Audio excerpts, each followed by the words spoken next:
তো বেয়াই আর দেরি করিয়েন না, আনের মাঞ্জার বলা লিয়ে আইয়েন। আচ্ছা ভাইয়া আনে বয়েন ওই মাইনে সাজো তো এলা আইয়ের। আরে বেয়াই এত সাজান লাগতো না, বলা লিয়ে আইয়েন। রাইসা কো এদিকে আসো।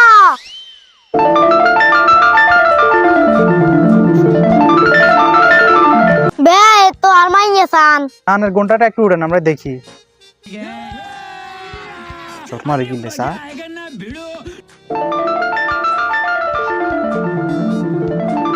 কি পছন্দ হয়েছে নি? হ আব্বা হইছে। আচ্ছা ঠিক আছে। আচ্ছা বেয়াই আনের মাঞ্জারে চলে যেতে কোন, আমরা কথা কমিয়ে হরে। আচ্ছা মা তুই ভিতরে যাও। ভাইয়া আর মাইনে পছন্দ হয়েছে নি? আলহামদুলিল্লাহ আঙ্গ অনেক পছন্দ হয়েছে। কি বাবা তোর পছন্দ হয়েছে না? হ আব্বা মাই সুন্দর আছে। তো ওই বেয়াই আনের ঘরে আর কেউ নাই? ভাই আর হু তো গ্যাস দিও গেছে।